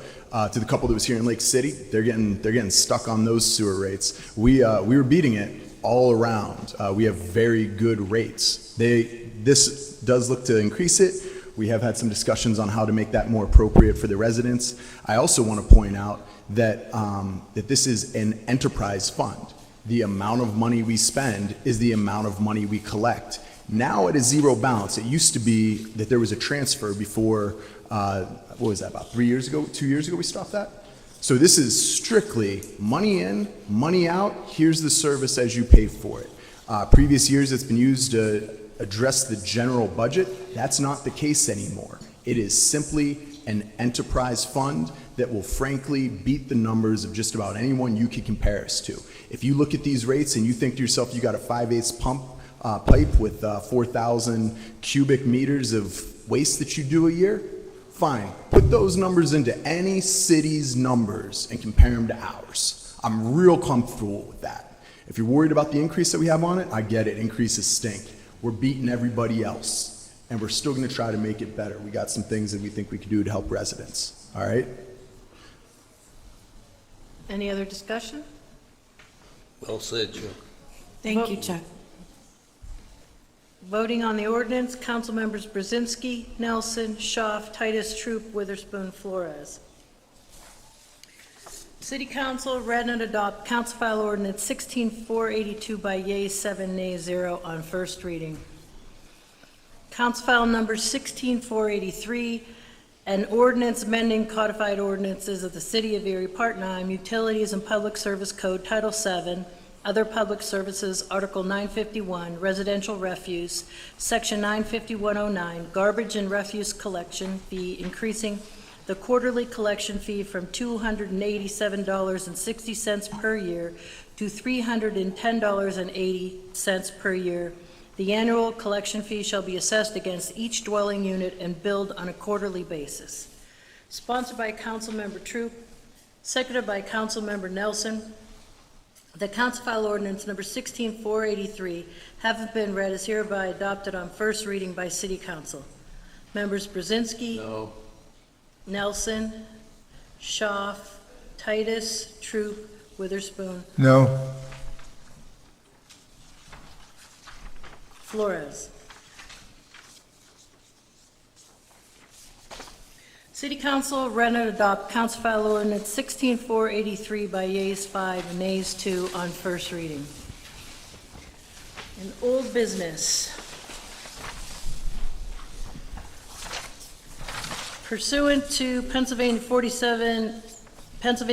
4-461B3 in a public hearing held on Wednesday, November 6, 2024 at approximately 9:30 a.m. in City Council Chambers, 626 State Street, Municipal Building, Erie, PA, concerning the intermunicipal transfer of liquor license number R10673 from SP69 LLC, 6116 Swanville Road, Erie, PA, in the Township of Fairview, Erie County, PA, to be transferred to the proposed gas station/restaurant located at 2176 West 32nd, Erie 16508, in the City of Erie, Erie County, Pennsylvania, be hereby approved.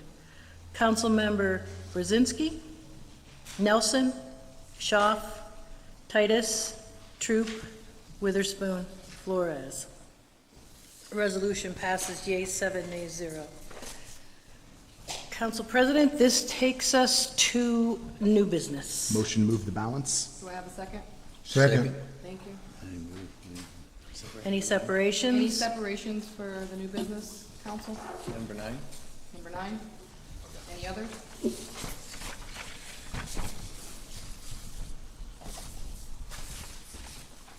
Any other separations?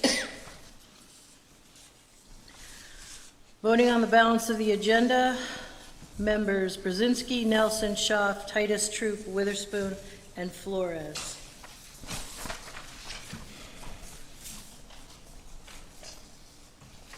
So quiet in here now. Appreciate you guys being able to handle a respectful business meeting. A resolution sponsored by Councilmember Witherspoon, seconded by Councilmember Brzezinski, that Erie City Council authorizes and directs the proper city officials to transfer $1.4 million from Parks and Recreation to the Urban Core Revolving Loan Fund for the purpose of supporting the Eagles Nest Leadership Corporation Recreation Center. Discussion? All right, I drew a short straw, or was voluntold to explain this during our caucus meeting. This is, if you're familiar with what's been looked at with the Eagles Nest, we've put money towards this. Originally, it was a grant. It was changed into a forgivable loan rather than being a grant. And then later, there was also a gap funding loan that comes from our Urban Core Fund. This particular case is a one-year loan from an account that we have $4 million sitting in that we will not be using for the next year. So that money will be replenished at the end of the year once the project is complete, and there can be other funding attached to it at that point to replenish this one-time loan to finish it before the construction season's over. So this is a simple pass-through that is just being held with interest for a year, and then will come back to us to go back into the parks funding, money that we could not have spent in 2025 that we will be spending to finish this project and then spend it in 2026. There's been a lot of questions. I've probably taken 5 phone calls about that this week. I just have a comment. I know myself and Michael Keys, a past council member, have been very we have been very strongly wording the need for us not to touch and mess with the park and recreation plan. Fund money. I guess the money is in that account so that we can apply for additional grants. As a third-class city, we get unlimited grants that we are able to participate in, and in the 3 years that I've been on council, we've been hearing about this plan. We got to the point where we hired someone, but then they had to rehire someone, so the plan is not formed. With them assuring me that this money will be put back in a year's time, I have hope that this is true. I have a hard time seeing that happen, but we will still be on council to make sure that that does happen, because I will be asking about it, and I will be very vocal if it doesn't happen, about the fact that we were put in a rock and a hard spot, that we know that the community needs this, especially young people, but when ARP funds were given to us, we did not discuss creating a gym. That was just something that, happened because the funds were available, and luckily the children in that neighborhood are hopefully going to be able to benefit from it being there. There's an inside gym that's being constructed for them. Do we have any other comments? Voting on the resolution, council members Brzezinski, Nelson, Schaaf, Titus, Troop, Witherspoon, Flores. No. Resolution passes yeas 6, nays 1.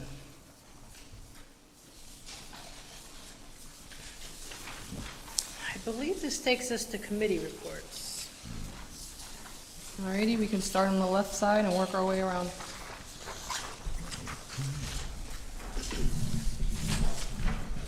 Thank you, Madam President. All of us received the police report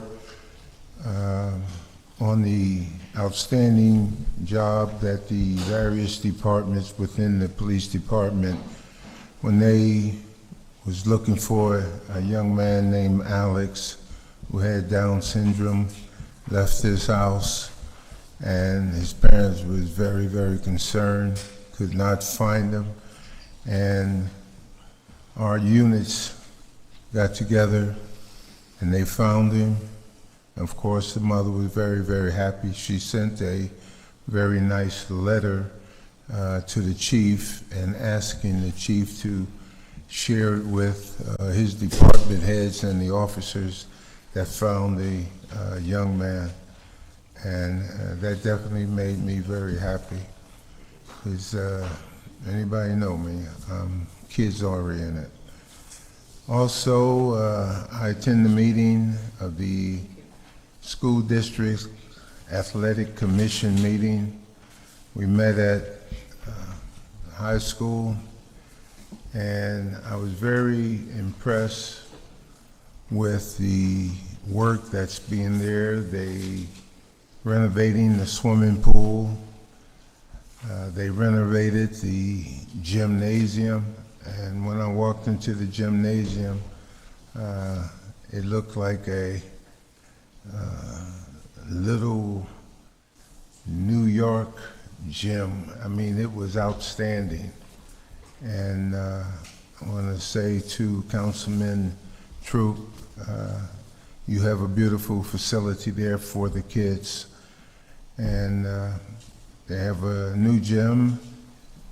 They have a weightlifting room, new wrestling room. It's outstanding. The other meeting I attended was the Ticket and Tow Committee. That Ticket and Tow Committee is when someone gets a ticket or a boot and they feel it was not justified. They will come in, fill out the paperwork, and it comes to a committee of 5 of us. And I say to the citizens, if that happens to you, don't say, oh, well, I'll just pay the ticket. If you feel that you were right, you didn't see the sign wasn't visible, somebody else parked on the grass, so you parked on the grass. Many times when we review it, we resend or repay the individuals who have previously paid for it. So have your day in court. Sometimes we say the signs were there. Please just don't accept it if you feel that you're right. Thank you, Madam President. Thank you. Councilmember Tyler Titus. Thank you. I had a lot written up today to kind of go over and kind of go through the motions, but I really think that would be dismissing what just happened in our chambers tonight. So I am going to speak a little bit from the heart because I'm going to take the liberty because I was elected into this office, and that's the power that's been granted to me is I am so disappointed. I am just disappointed with how that went out. I am disappointed with what did not happen to intervene. I am just disappointed for every person who had to sit and witness and hear that. And my heart is just very heavy. My heart is very heavy. We are proclaiming to be a welcoming city with the desire to end racism, and what we allowed tonight was the exact opposite. I will give my report out on my stuff the next meeting, but in lieu of all of the things that happened today, not only did we have to sit here and sit with decorum as vitriol was spewed, it's also Trans Day of Remembrance, which means today, right now, my community members are in a church honoring the lives that were taken and ended abruptly by violence this year. And there are 2 names that I would like to bring to the forefront, and that's Nex Benedict and Polly Lycan. This is, as we're kind of honoring their memory, this is what many of us go through every day. Well, every day. Many of us have many of our lives torn apart and laid on display, and we're supposed to sit calmly and quietly and just listen as it happens. And sometimes it's really, really hard to do that. And it's our job as electeds to say that that's not acceptable, that it's not acceptable, and that we will do things to promote a genuinely welcoming and inclusive and safe city. So as I close out my report here, we are heading into a holiday season. And in response to everything that we heard tonight, and it's going to be on repeat, and I'm sure my phone is going to blow up, and I'm going to get more videos of people telling me where I'm parking and where I am, because that is what's been happening lately, is the following and the vitriol that's coming out. As I ask us to respond with this, is there are a lot of community organizations and services who are really struggling budget-wise, and they could really use every ounce of our help. Because they are the ones who are showing up for the people who are in very difficult situations. So instead of responding with hate, I ask that we respond with volunteering, that we make donations to the community organizations that mean the most to us, and that we are kind, and that we are gentle, and that we help each other through this season.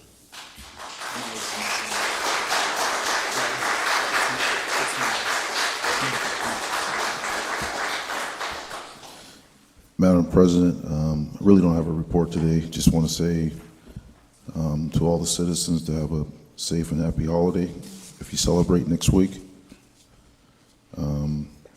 I did have my first experience with the K-9. I believe it's Keisha. I believe that's what, she was at our school the other day.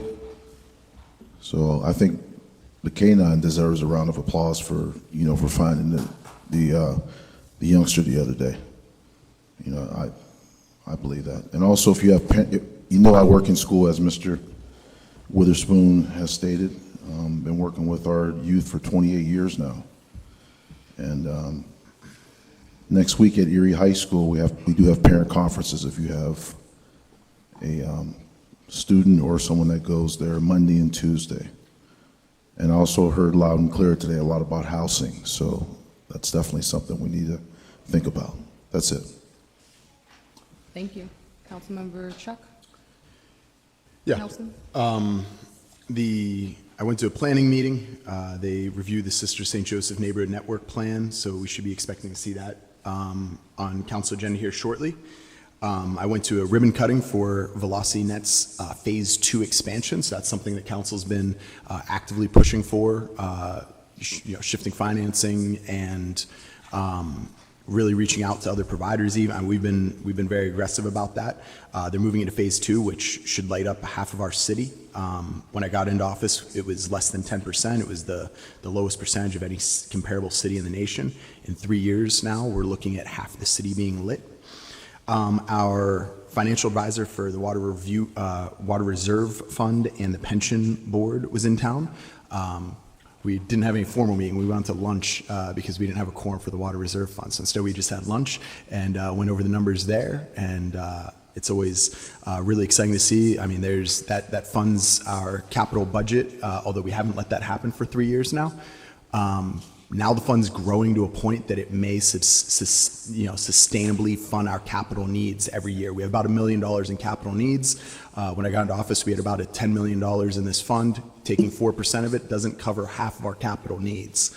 So now we're up to a point where the fund's getting closer to that $16 million mark. And if the market keeps staying as strong as it has been the last couple of years, we may have our capital expenses funded. So I'm really excited about that, although I know every time I bring it up, everyone in the finance department cringes because I have not been letting that money out of our site. It takes a supermajority, so I always can find a couple votes. In regards to some of the comments that have been made tonight, obviously there was 2 big themes of the citizens to be heard. Half of them are gone, so I don't really have anything left to say to them. I will tell you, and I spent about 7 hours on the phone with this. I answered every single phone call, and I stayed on the phone as long as the person's emotional need dictated. I tried to match their energy, although I'm pretty snarky sometimes. My wife listened to one of the conversations and said it was the most condescending she's ever heard me in my life. But the guy was, I had to be. 7 hours on the phone. And actually in that conversation, by the end of it, the guy said he'd vote for me. So it came around. We heard a lot from citizens, and I think that's important. And we heard a lot from non-citizens, people that just wanted to drive in because their feelings were hurt. And we provided a lot of space for their feelings. And I'll say that's due to people that we hear their feelings. They were heard tonight. I'm happy we were able to provide a safe space for their feelings. To the rest of you that are still here,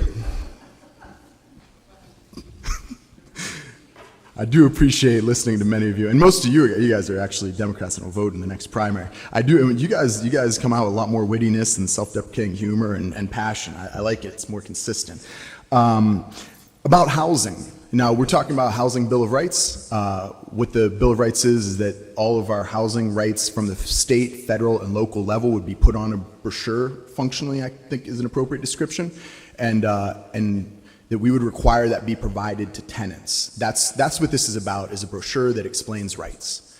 And I appreciate how much you guys have been coming out, and the fact that it's not on the agenda yet, because it hasn't been first and second, is just due diligence to make sure that everything is offered with correct opinions, legal opinions. Like, we can't just take the legal opinions of somebody else, and there's a lot of other priorities in the city right now. But let me just point this out, that in the last just 2 years, if you're worried about housing, I think this brochure for tenants is important. But in the last 2 years, let me go over a list of things that the city's done, as there are so many of you in the audience that have shown such passion. Some of this, September, we passed the most substantial zoning reform really in 24 years to address quality affordable housing without a single public comment about it. And I'm going to be honest, I think that was way more substantial than what we're being asked for today. But let me go down the list. In January of 2023, we passed a vacancy ordinance to make sure the houses didn't remain vacant, that they were registered, that came with a heavy registration fee, and that would keep houses in quality, rotation, that houses wouldn't fall into disrepair. This is a preventative measure. We increased quality of life ticketing. We provided more options with short-term rentals. We increased the rental registration ordinance to be more substantial.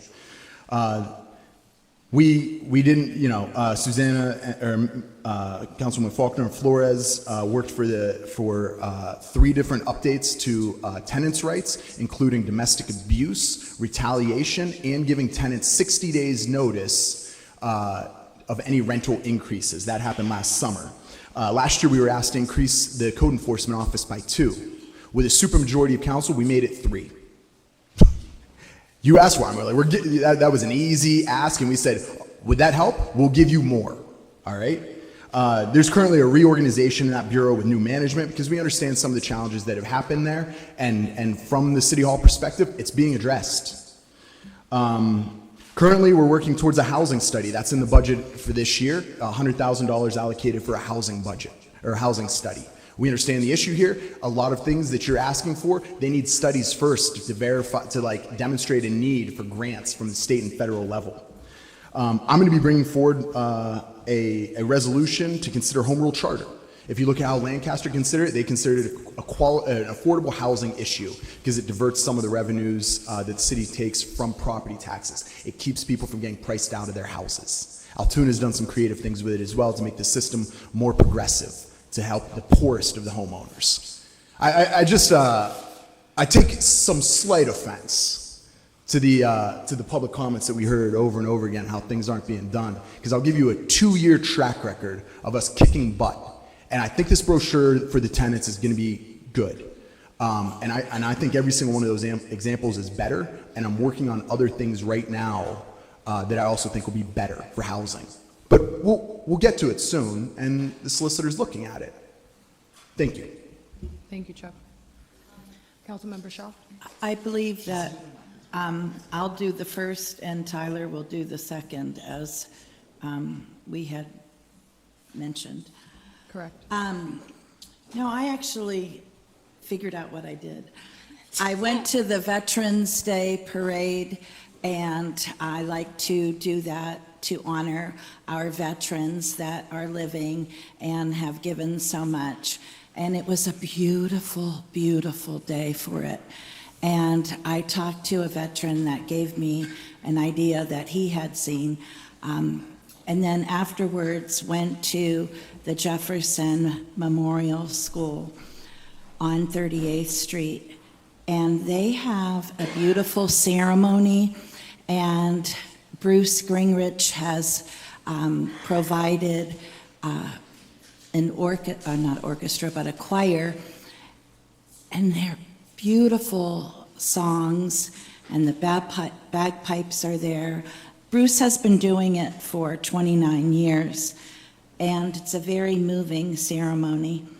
I have veterans in my family and relatives that have been lifers through the different services, so I appreciate their service.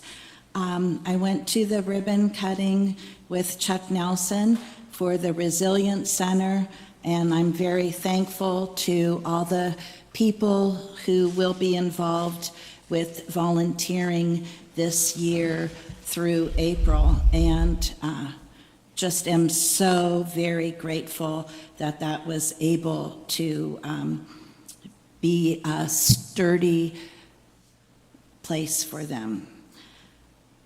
I went to a birthday event for the month of November at Lavery's, and I think this is a great idea.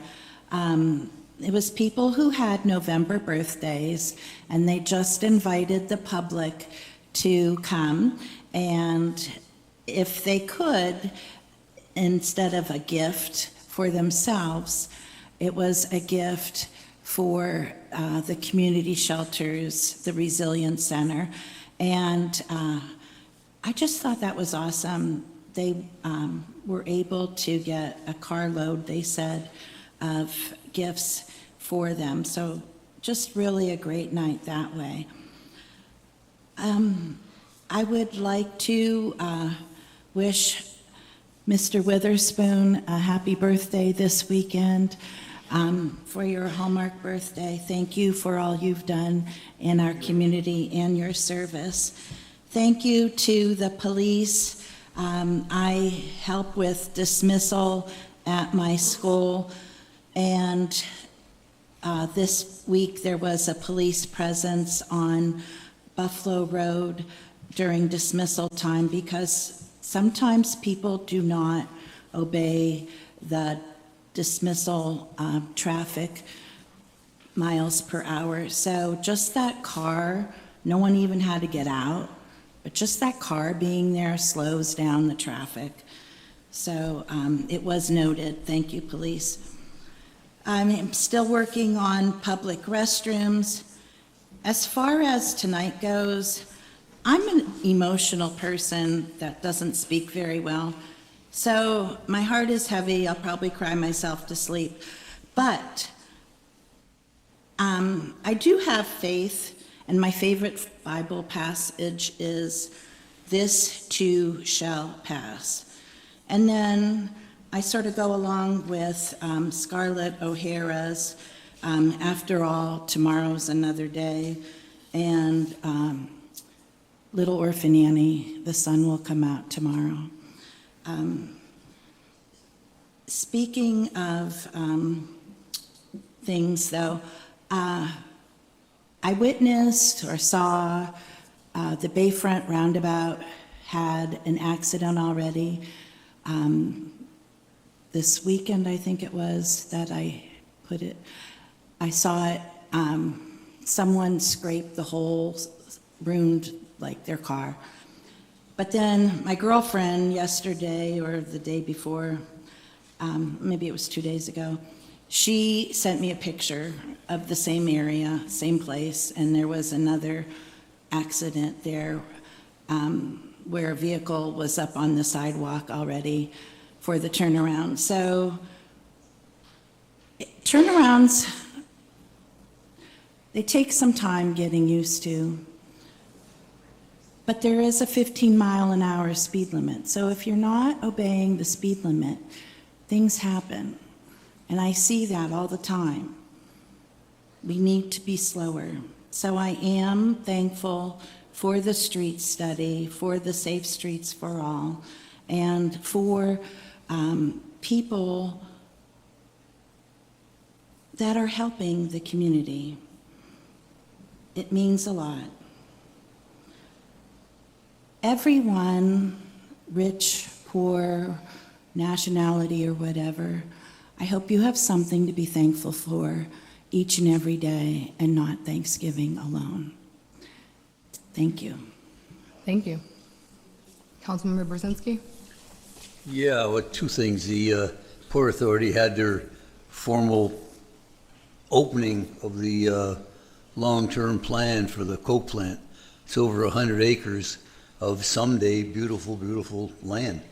But there's an awful lot of remediation that's going to take place, and in the coming weeks and months, we'll have public meetings and things like that, so everybody who wants to be involved with what's going on will be welcome to be there and hear the story as it's being formulated. It's not an easy one, that's for darn sure. The other thing, and it was so long ago that Titus spoke, you forgot to talk about my boy Gus Pine and the zoo. Friday, we're going to meet down at the convention center to see if we can hammer out something. I hate to say save the zoo, but yeah, save the zoo. I guess that's what you have to say. As I'm getting ready to close, you folks that are here for the tenants' rights, I think that's very, very important. But it's also very important to understand that we just changed leadership for the code enforcement too. So this might be a real good dovetail time to make things even more better than they are right now. I understand, I was brought up on 4th and Wallace, so I've seen a lot of things too. So we'll keep fighting for you, that's for darn sure. What else was I going to say? I'll probably forget something and ask to talk again, but happy Thanksgiving to everybody, and let the Vikings keep winning too. See, I remember that. Ms. President, I did forget something. I attended the COG meeting, and they balanced the budget, and they're moving to the Summit Township.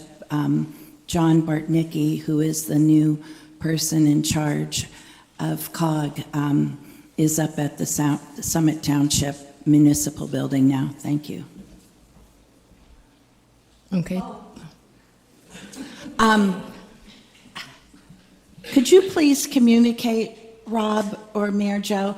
I am needing to appoint a blighted property review committee person.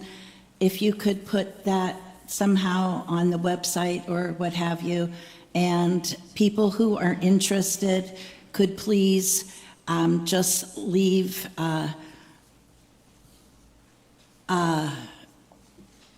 message to the clerk's office with their name, phone number, email, and a couple sentences on why they are interested. The Blighted Property Review Committee meets once a month on a Wednesday morning at 9 o'clock in the morning, so that they would have to be present for that to give of themselves. 9 o'clock in the morning, once a month on a Wednesday. Mr. Nelson, do you remember if it's the third Wednesday of the month? Second Wednesday of the month. Second Wednesday of the month. And it's a very, very interesting, I'm very involved with it when I can be. They blight houses or rescind that blight. So it's not just all the time blight, blight, blight, destroy, destroy, destroy, but sometimes it happens and it goes off of the blight list. But if anyone's interested in volunteering their time, it's not a paid position. Thank you. All right, so I will go next. Just wanting to speak about the Erie Tenant Bill of Rights. I have been an advocate since I've been on council for this, so at the last agenda setting meeting I had, I did ask the solicitors to work on that and review what was given to us so that we can draft our own version. Councilmember Schaaf was there when we were told that they are not sure if it should be an ordinance or a resolution. They were going to go back and forth on figuring out what the best document that we need to put forth so that landlords will present this to the residents. Language is a big barrier, so I understand the need to have everything in one document so that we can then interpret it into many languages for the residents. So I'm definitely going to be making sure that that happens at some point. I just sent an email this morning to the solicitors, and he did confirm that he is working on it. I also wanted to address the budget was given to us on the 5th. We are going back and forth with our budget meetings. We have a budget meeting tomorrow at 5:30, the following Tuesday at 5:30. No, not the fall. No, Thanksgiving. No budget meetings Thanksgiving week, but we have a couple going into December. So council members will be at these budget meetings if their schedule allows. So our next budget meeting outside of the 21st will be on the 3rd. The meeting on the 21st is for police and planning and neighborhood resources, and the meeting on the 3rd is going to review the solicitor's office, the treasurer's office, HR, civil service, and risk. So council has been very full with our budget meetings, which is also something that the administration has been working on, so that's why things are on kind of a slow move forward, and we do apologize, but when you have certain deadlines you have to follow, those take precedence. And I also wanted to, acknowledge the fact that we had a great number of citizens come and speak in regards to their feelings and opinions. I just wanted to let it be known that I also had a lot of citizens reach out that were happy that I made the statement that I made. They reached out, they called, they did emails, they spoke to me in person. So as an elected official, you have to listen to both sides, even if you don't like what the other side has to say. So we all have feelings, we all have opinions, and I will not be resigning. The City of Erie voters elected me at large within city limits to represent them, and I will be running for re-election when the time comes, and I know that my residents will make sure that I keep my seat. So anybody who doesn't vote for me, you probably didn't vote for me to begin with, so I don't lose any stress, but I do represent you, and I make sure that the needs of everyone in my community are represented for the betterment of everyone, which is why I've been an advocate for, renters in our most vulnerable communities, such as those who have disabilities that need sidewalk access. I've been an advocate for the underrepresented, which is why I decided to run for office, because you find out that a lot of voices get muted when you have a lot of anger and loudness in the audience, which tonight was a great reflection on that. But I'm happy that the residents who come pretty often are still in the audience and who will probably still be here in the future, speaking on the needs of our community to make our city wonderful and great. So I will always speak up when I see something, you say something. And if that makes me wrong, well then wrong I'll be. But I'm gonna always stand on what I stand on, and I'm always gonna represent the greater good of everyone. Because me as a Puerto Rican woman, I have family members in every shade. That you're an American citizen. I am American. Well, then say that first. But Puerto Rico is I'm a part of an American America. of Polish descent. Puerto Ricans are Americans. And, an Erieite, born and raised. But either way, at the end of the day, we all have our opinions, we all have our feelings, but our city of Erie knows what we're working towards, and we're going to continue to do the work here. So thank you. Does the solicitors have a report? Nothing. Nothing? Does the mayor and his administration have a report? Just briefly, I want to say that 90 minutes of public comment that we got today was hard to deal with, I think, for probably many of you. I know a lot of you were attacked, as was I. But all I want to do is repeat 4 words that were said earlier by Tyler. Be kind and gentle. Thank you. Thank you. And happy birthday, Melvin. Happy birthday. Happy Big 8-0. Don't party too hard. Smile. Hey. City Council adjourns at 8:43 PM.